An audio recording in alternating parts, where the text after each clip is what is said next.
on this edition of Sightings. I feel metal. With hope running out, police know that psychic Noreen Rainier represents Joe Lewis's best hope of ever finding his missing brother. We're willing to try anything. Even the mayor of this Brazilian city saw the smoking UFO hovering low in the sky on the outskirts of town. It was almost at the top of that eucalyptus tree. A number of other witnesses saw a whole lot more. I'm convinced that bodies were recovered down there. During a ghost investigation inside a New Jersey home, a malevolent spirit responds on tape. Independence Day made movie history, but has it affected attitudes about life in space? It is the talk of the UFO research community. And a look at just what the coming millennium might mean.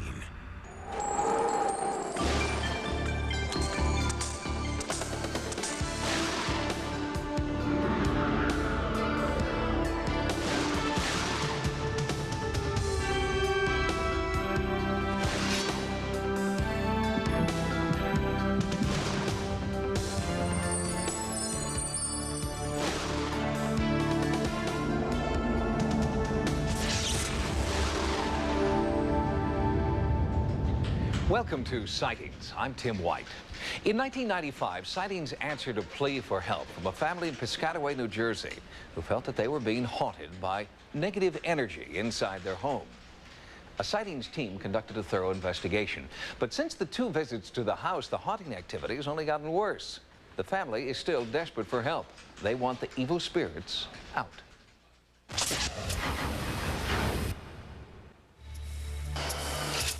Before the fires, the fear, and the threatening voices, Tony Adams' home was her sanctuary, and she wants things back the way they were. I just want answers to why these spirits are here and to help them move out of here. Tony's not worried for herself, but for granddaughter Alyssa. Tony believes the 3-year-old is a medium for supernatural forces that speak to the child through the TV. And now there is a new baby in the house. It's been going on for too long, and the intensity that it is at this point could harm the babies. The entire family is unnerved by the strange messages that Alyssa says are coming from the monsters in the TV. They could have shrugged it off as childhood fantasy, Tony says, were it not for the spontaneous fires, episodes of psychokinesis the entire family claims to have seen, and a chilling blue fog in the middle of summer. It's unnerving at times, you know, when you feel them right over you. It seems nothing has changed since Sightings' first visit at the Adams home in 1995. I would say, Alyssa, who are you talking to? She'd say, Bobby. And I'd say, where is Bobby? And then she would point to him. She would say, Susie. Susie's coming, you know? And Bobby's bad. She seems to be a conduit. During Sightings' original investigation, paranormal researcher Al Rober attempted to record the voices of Bobby and Susie on audio tape. It was a long shot, but Rober did record 2 distinctly different human-like sounds. The first voice was a female voice, and she comes on the tape saying he's coming upstairs. And a little farther in the tape, there was a very sinister sounding male voice saying the baby is staying, as if he was demanding the baby is staying. Are you upset that Amanda's leaving?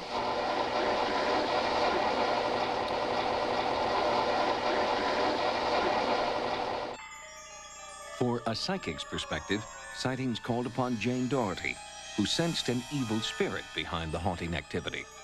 I think of all the cases I've worked on, this was the most frightening in many aspects because you have the poltergeist aspect and you have some real danger going on because of the child. Doherty theorized that the home had been a barn and that a man had once been badly burned there. And that man, said Doherty, was still inside, in spirit, haunting little Alyssa. The big bears with dark-faced. Mm-hmm.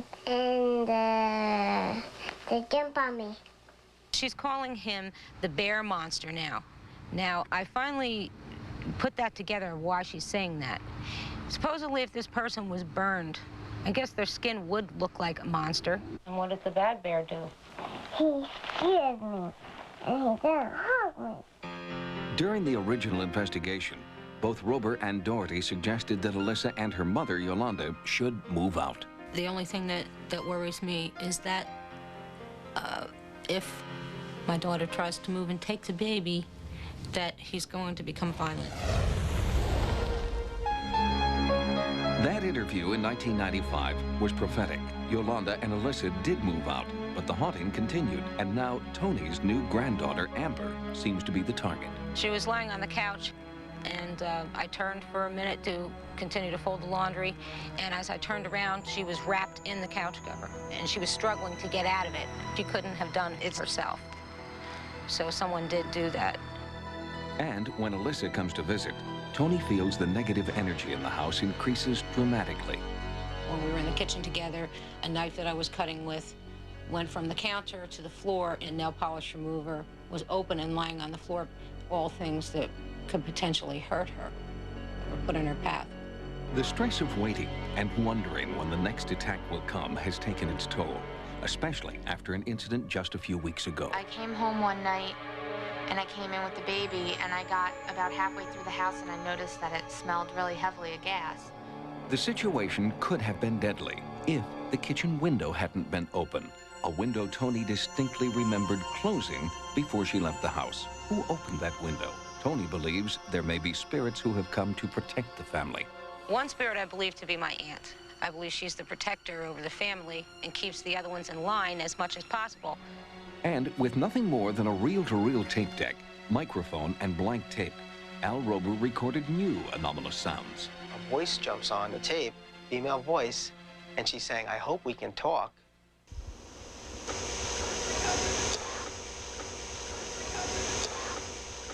Farther into the tape, Tony is talking about her aunt who had passed on.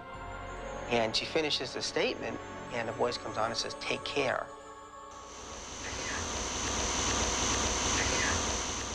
Do you recognize any of those voices? Yes. Which one, or which ones? The one at the end is my aunt. It was my aunt's voice. And not hearing a person's voice that you're so close to and then hearing it all of a sudden is an emotional thing. Now it's personal, Tony says. She can no longer wait and wonder if the spirits will move on. She has to make it happen. My greatest hope at this point is to be able to allow my aunt to move on and for the other spirits to be at rest and go where they're supposed to, because they don't belong here. Tony Adams believed that the haunting activity might go away if she could communicate with the spirits she believed were haunting her family. She wanted a psychic to help and specifically asked for Peter James. Sightings helped bring the two together, and we'll have Peter's findings next in part 2 of this report. Psychic Peter James attempts to succeed where other psychics have failed. You don't belong here. Move on now.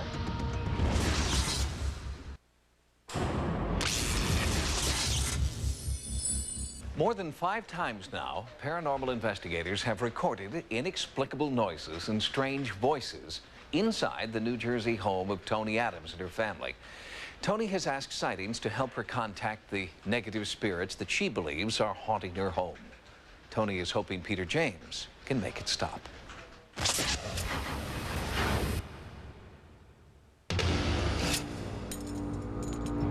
Despite 2 previous sightings investigations, unexplained haunting activity continues to plague Tony Adams, her daughters, and granddaughters. I was lying in bed the other night, and I saw a white mist on one side of the bed and one on the other side of the bed.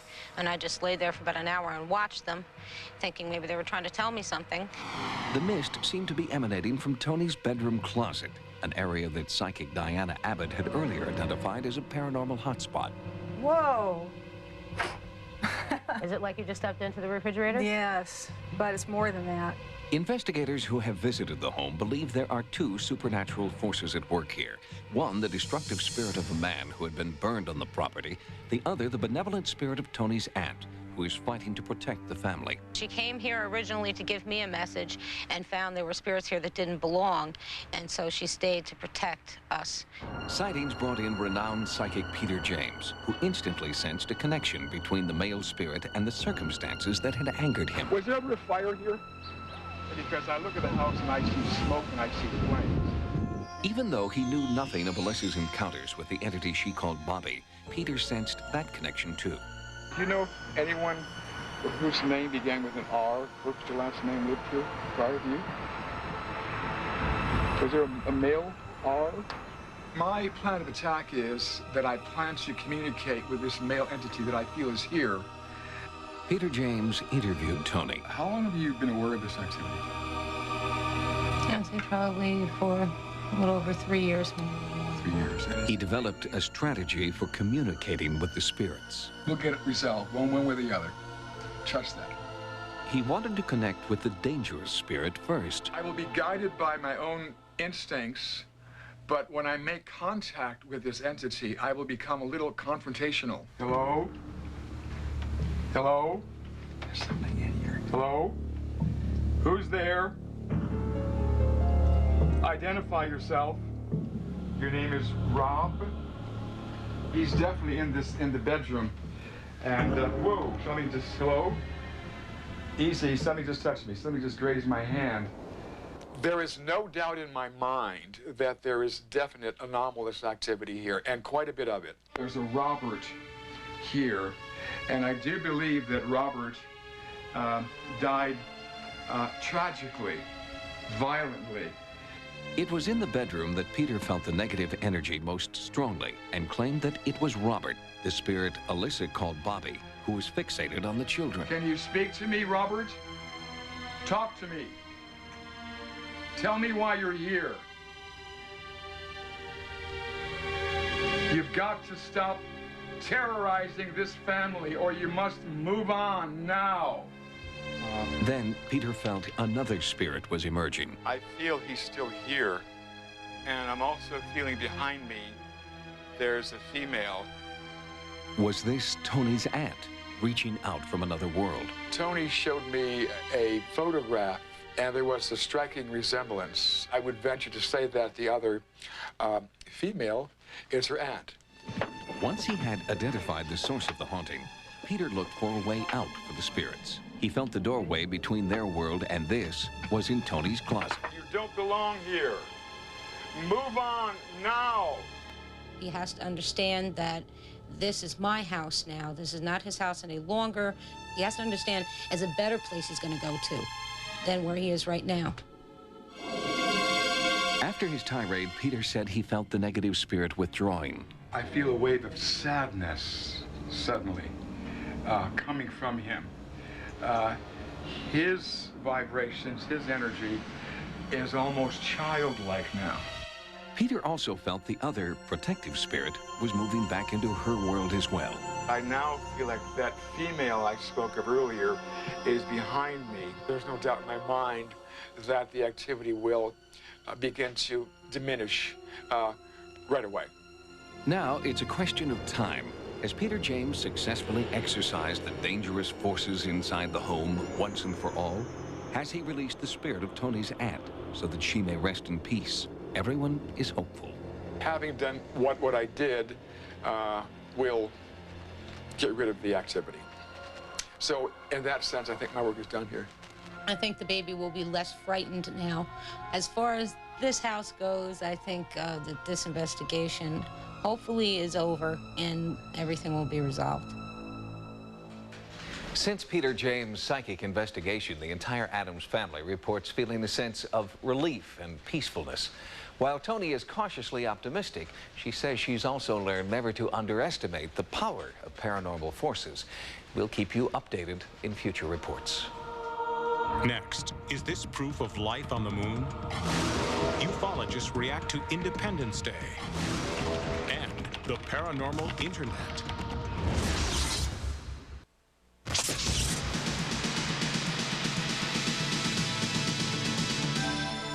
Here are some of the stories Sightings is following in the news.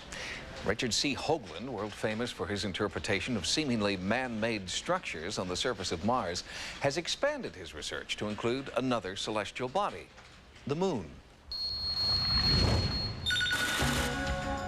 At a recent news conference in Washington, D.C., planetary researcher Richard C. Hoagland presented what he considers to be proof of ancient artificial monuments on the moon.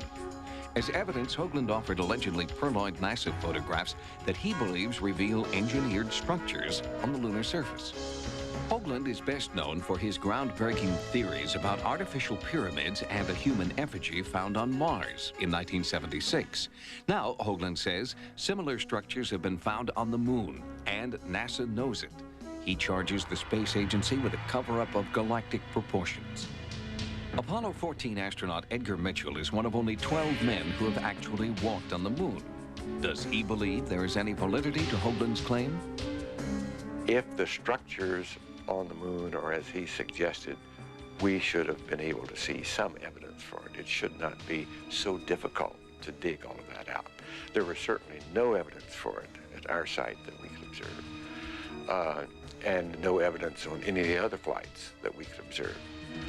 There certainly was not a cover-up, as has been suggested by Hoagland and others. We were eager to find anything we could find that gave us some insight as to what was up there. Mitchell may not agree with Hoagland's theory, but he does believe in the existence of extraterrestrial life. That story on the next Sightings.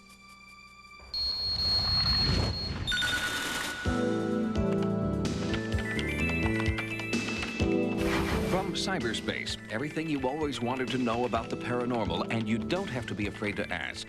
The World Wide Web now has tens of thousands of sites dedicated to everything from directions to the black mailbox at Area 51 to newly declassified government documents to the best way to treat a vampire bite.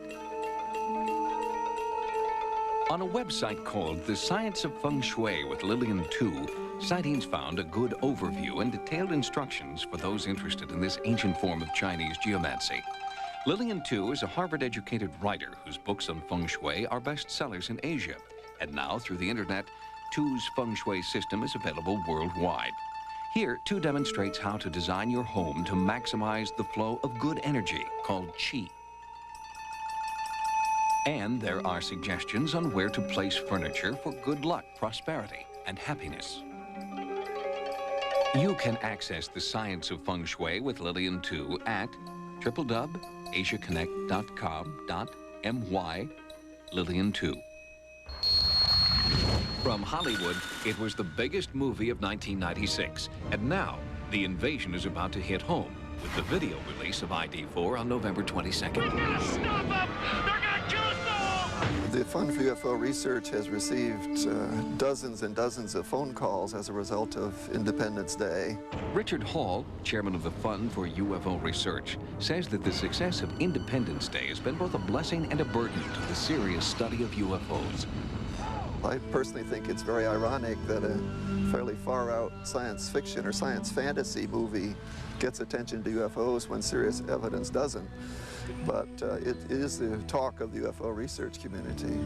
Ufologist John Carpenter specializes in the alien abduction phenomenon and is concerned that many moviegoers will mistake science fiction for science fact. It presents a negative, hostile alien presence, and all of our research has not shown an alien hostility that plans to take over the Earth. But renowned UFO researcher Stanton Friedman, one of the original investigators of the Roswell incident, believes that the success of ID4 can only invigorate the UFO community. I think that a lot of people will recognize that the enormous impact it's had, just that many people went to see the movie and were paying good hard money to do it. I think that may encourage other people to dig into the real UFO stories, to dig into Area 51, to dig into what happened at Roswell. And serious investigation of any of these things is to the good, not to the bad. I'd like to tell people who see this movie to now get the real facts about UFOs and don't confuse the two. There are real UFOs, there are real possibility of real aliens visiting us, and that's what we need to study.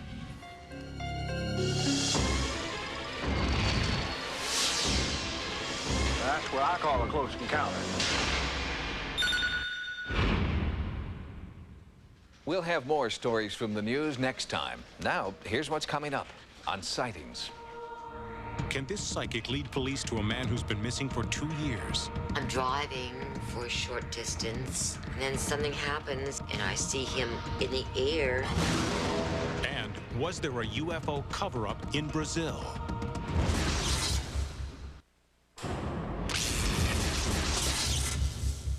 For 2 years, the chief of police in tiny Williston, Florida, compared every unidentified body found in America with dental charts belonging to Norman Lewis, one of Williston's favorite senior citizens. Mr. Lewis had disappeared without a trace in 1994, and his was the chief's most baffling missing persons case. None of the bodies ever turned out to be that of Norman Lewis. Other leads didn't pan out either. And the chief began to realize that traditional police work just wasn't getting the job done.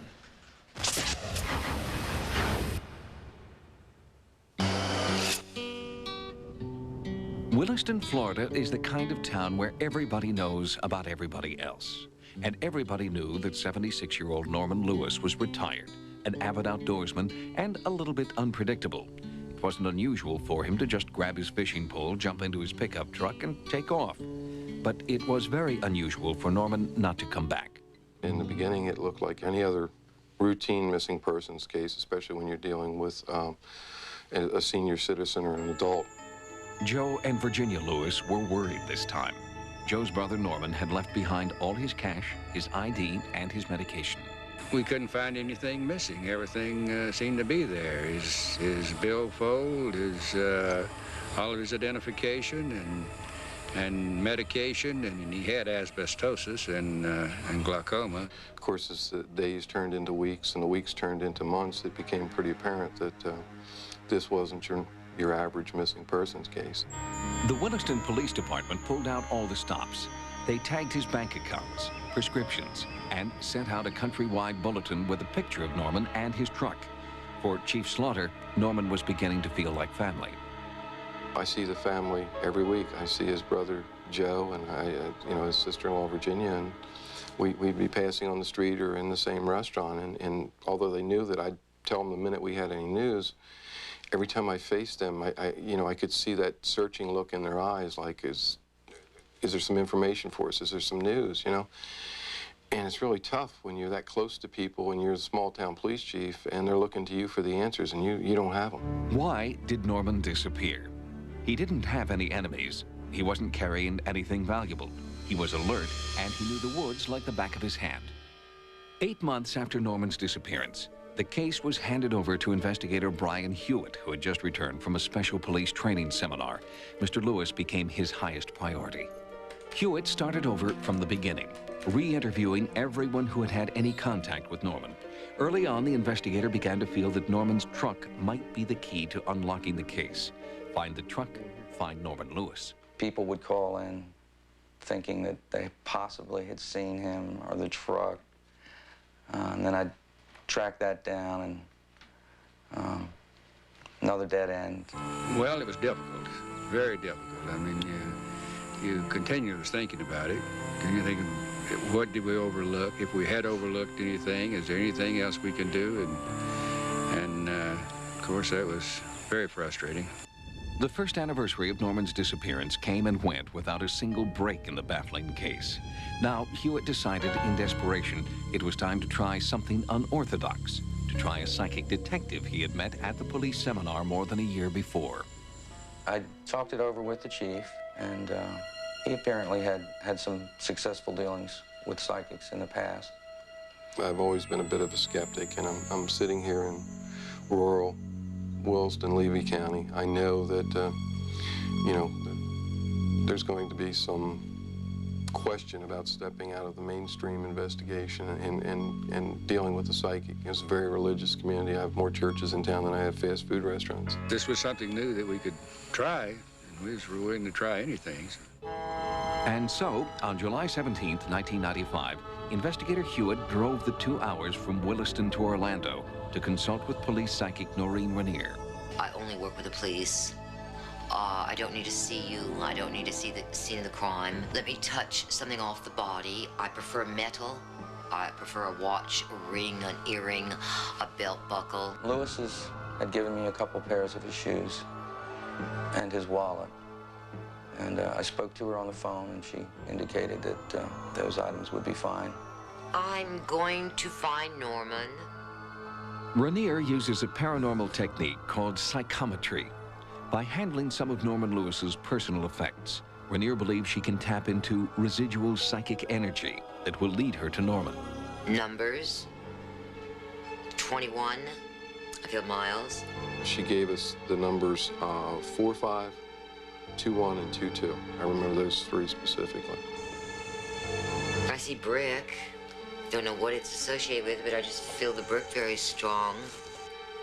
It appears to be a bridge. I feel metal around me.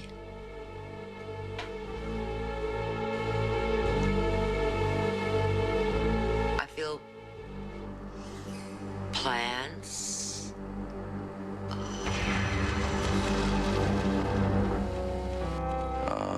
She talked about railroad tracks. I'm driving for a short distance, and then something happens, and I see him in the air going downward. Should be very simple. There's railroad tracks, the bricks, there's a bridge. I'm seeing from above, and it looks like there's branches or trees or something below there. Investigator Hewitt put all of Rainier's clues together, used some gut instinct of his own, and came up with one word: quarry. He was spending a lot of time, I think, going out and checking the quarries or lime rock pits to see if he could get the one that seemed more logical. And he was, I don't know what all he was doing, bless his heart. He'd be out there in the brambles and whatever. It's a wonder he didn't get hurt himself.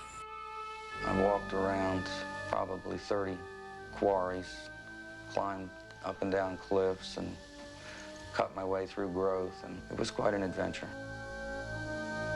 Once I determined that 80% of the elements that she mentioned were in that location, I was pretty much convinced that that was the spot. Brian Hewitt put his hunch on the line. He convinced Chief Slaughter that it was time to call in a Sheriff's Department dive team to search for Norman Lewis and his truck.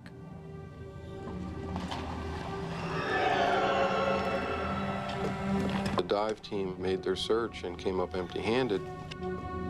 A lot of people, and maybe even myself included, would have said, all right, we tried, but Brian wasn't that way. He said, look, I know we've got the right spot, but we're just not using the right techniques. So that's when we turned to the Navy, although I don't think we'd ever gotten them here had they known that they were acting on a psychic's tip. The elite naval diving team later said they wouldn't have come if they'd known that it was a psychic tip that had brought them there. The team said that they were driven by the knowledge that Norman had been a career Navy man. One of their own was missing. I met them the first day they were in there. Then they said, if there's a truck in here, we'll find it.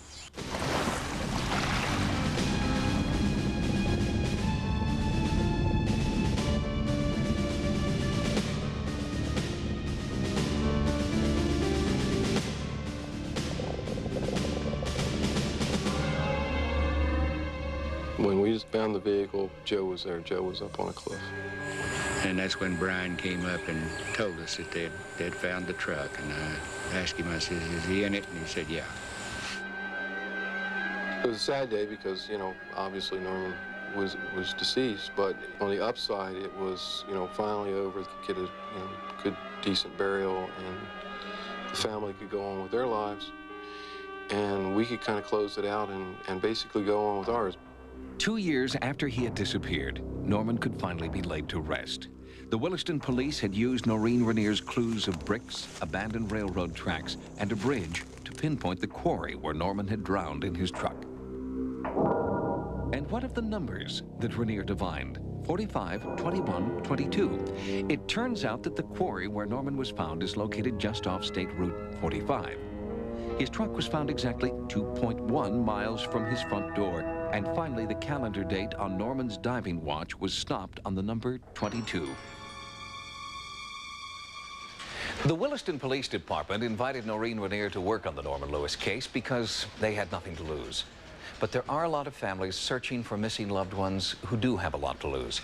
If you decide to work with a psychic detective, please make sure that you do it with the cooperation of local law enforcement and never give a psychic detective any money up front. Next, experts are calling it the most significant UFO encounter since Roswell. This could be the straw that broke the camel's back, so to speak.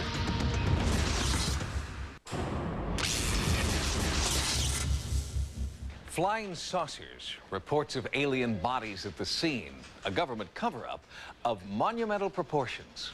Put it all together, and you have two of the most intriguing cases in the history of ufology. That's right, two. Obviously, the Roswell incident of 1947 is one, but there is another almost identical case, and it's happening right now in Brazil.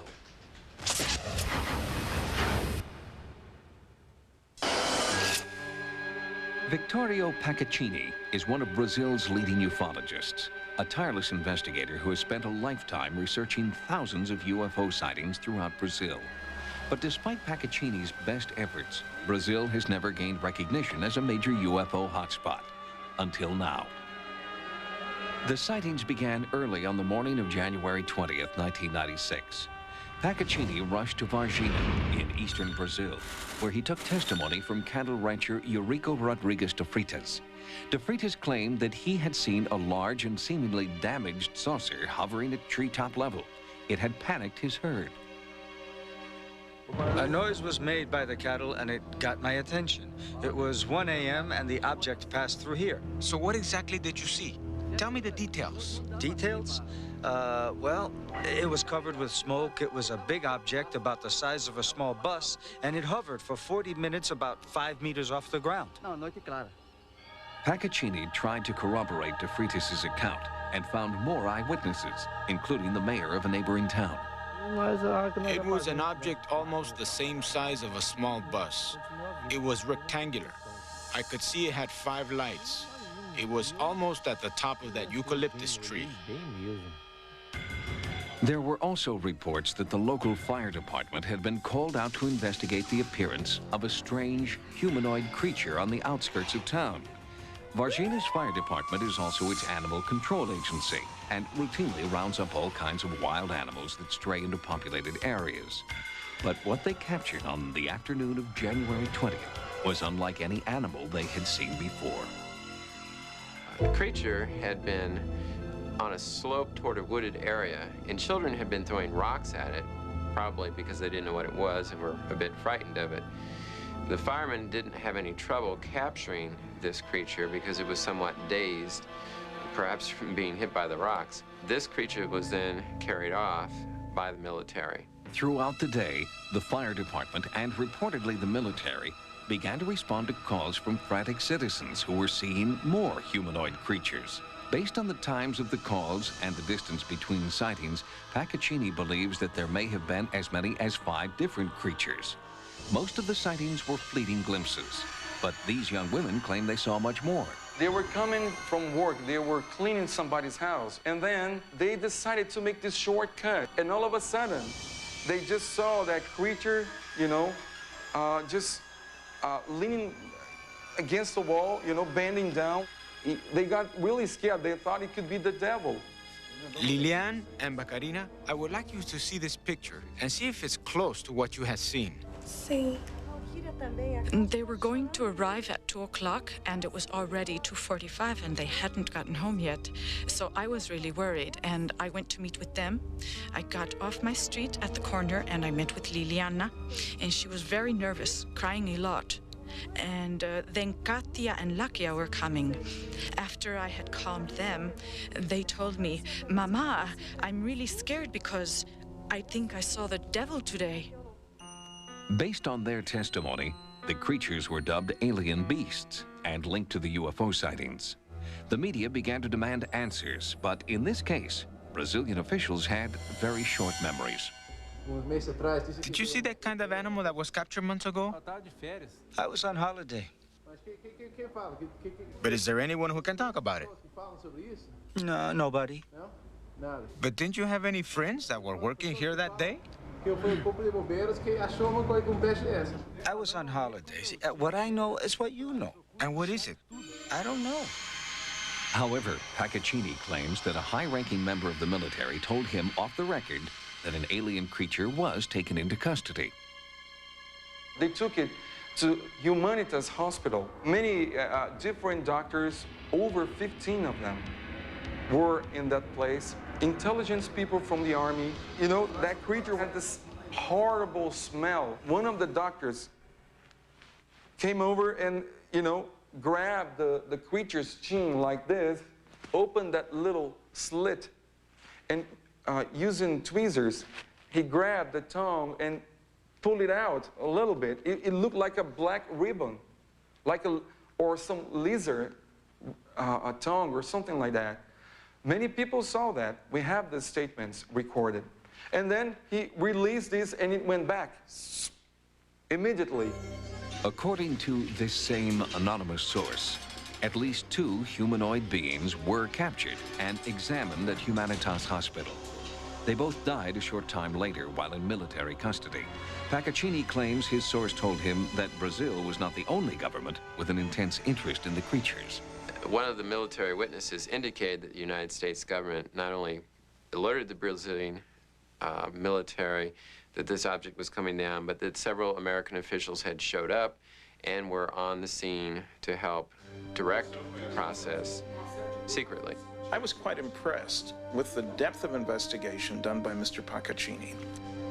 Nuclear physicist Stanton Friedman was one of the original investigators of the Roswell incident. I'm convinced that bodies were recovered down there. The government made a substantial effort to shut things up. And that thanks to the very hard work of a number of investigators down there, the story is coming out bit by bit. The striking similarities between the Varginha sightings and the Roswell incident have not escaped UFO researchers.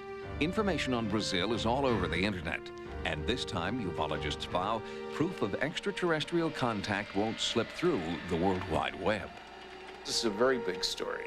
It's recent, a lot of people involved, medical, military, some serious investigation, the press has gotten involved.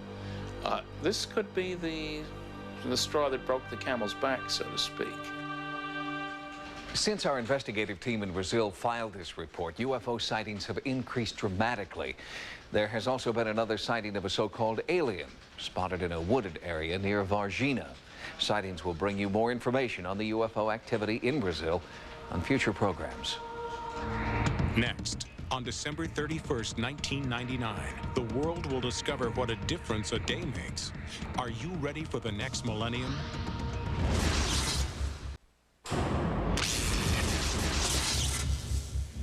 Welcome to the end of the millennium. But before you start partying like it's 1999, Sightings has prepared a series of reports on the implications, prophecies, and problems that may come our way when the calendar turns over to 2000. Consider Sightings Millennium Watch as your survival guide for the 21st century. Predicting the future of planet Earth is ancient history. Nostradamus did it. So did the ancient Egyptians, and Native American tribes have all predicted specific dates when significant events will rock the foundations of humankind. But our fixation with the millennium is strictly New Testament. There are various ways to conceptualize the attainment of the millennium. The more common view is that the millennium will be brought about catastrophically. According to Dr. Wojcik, many people believe there is a catastrophic link between the millennium and the apocalypse. Generally, these beliefs assert that the contemporary world is so evil, it's corrupt, it's irredeemable by human effort. So you need some kind of divine, supernatural transformation of the world. And then a new perfect world will be created after the contemporary world is destroyed. The Book of Revelations established 1,000 as the magic number, the number of years that Christ will rule after Armageddon. This convinced early Christians that the second coming would arrive in the year 1000, and many ominous and, to their mind, inexplicable events seemed to support their apprehension. At the close of the 10th century, there was a total solar eclipse, a catastrophic plague, and the eruption of Mount Vesuvius. But when 1000 arrived without incident, the year 2000 became the new focus for prognosticators. The prophets have indicated that we're going to see a thermonuclear war in the Middle East that will drag the whole world into it. Hal Lindsey has been particularly influential since the early 70s, and his interpretations of the last book of the Bible very much focus on a one-world government and the possibility of a nuclear holocaust, a cataclysmic type war stemming from a conflict between the forces of Antichrist, the evil forces, and the resistance, as it were. It's a very scary scenario. Doomsday scenarios like this one have kept generation after generation looking over their shoulder for the end of the world. 400 years ago, Nostradamus linked the millennium and doomsday. And the Maya civilization, which disappeared mysteriously 1,000 years ago, left us with a calendar linking the year 2012 and Earth's demise. While he doesn't believe the world is coming to an end, millennial scholar Robert Howard does acknowledge that the world will be different on January 1st, 2000. When you look at a date that's, got a bunch of zeros after it, suddenly, I think everyone will feel a little bit, off balance by that. Instead of having like 1955 or some reference point, suddenly it's empty. It's like a clean slate. And so whenever they're faced with the unknown, I think people become uncomfortable. Despite this uncertainty, or perhaps because of it, record numbers of people are seeking spiritual enlightenment as the 20th century comes to a close. People are realizing, as they're faced with the new millennium and the uncertainty that comes with that, I think people are faced with, again, a need for spiritual symbols. Dr. Lauren Artres is finding that this symbol, a 13th century labyrinth from a French cathedral, has had a powerful effect on visitors since it was installed at Grace Cathedral in San Francisco. This is an ancient tool that has been lying in the archives of many religious traditions, dusty and forgotten. Walking the labyrinth has really changed my life. I found a profound way of being able to meditate as we look and walk into the next century. The concept of the new millennium as a fresh start is gaining a positive foothold among people around the world. Some have turned to the skies. In Brazil, reported apparitions of the Virgin Mary are on the rise. Many people are adopting a more Earth-friendly lifestyle to ward off the potential wrath of Gaia. And UFOs are being touted as friendly harbingers of metagalactic peace and harmony. The message that the aliens are giving us, and this is a message that recurs in millennial movements, is that there has to be renewed faith, renewed hope. People have to change. We're destroying the world. We're destroying each other. So some sort of transformation has to occur throughout humanity. It's not humanity we need to worry about, say technology experts. We'll survive the year 2000, but it may be Armageddon for our computers. People are predicting maybe 90% of computer software and hardware will not be able to handle the 2000 date. There is the potential for there to be massive system-wide failures. Your web browser to your bank account could all become part of a massive computer crash. Other scientists warn that this techno-disaster pales in comparison to what will happen on May 5th, 2000, when a rare planetary alignment could trigger global catastrophe. The loss of life is going to be tremendous, with land sinking and rising and tsunami and great storms as a result of all of these things. Volcanoes will be going off that have been quiescent for thousands of years. But for every doomsayer, there is someone espousing a positive outlook for the next millennium. People are realizing that the sun exploding and destroying the Earth in some infinite future is not as satisfying as other possible beliefs. People are going to believe what feels right to them or what makes sense to them. The fact that these types of beliefs have existed forever indicates that probably it won't happen. The world's not going to end in the year 2000. There's so many conflicting apocalyptic traditions. Not all of them can be right, I guess. Will the new millennium trigger apocalyptic social and geological changes? Or are we at the dawn of a new age of enlightenment? Sightings will explore these theories and more as we continue to bring you Millennium Watch reports throughout the coming year.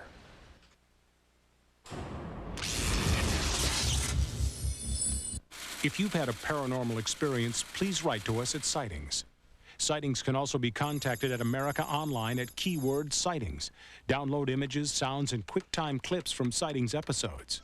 On the internet, access information about sightings and the paranormal at sci-fi.com/sightings. Until next time, remember, no mystery is closed to an open mind. For Sightings, I'm Tim White. Next on Sci-Fi, Dark Shadows.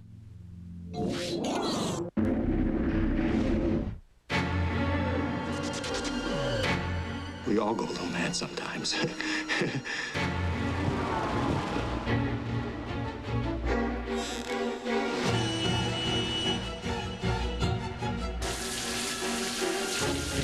Vince Vaughn is Norman Bates in Gus Van Zant's shot-for-shot remake of the greatest thriller of all time. The boy's best friend's his mother. Psycho, tomorrow at 9 p.m. on Sci-Fi.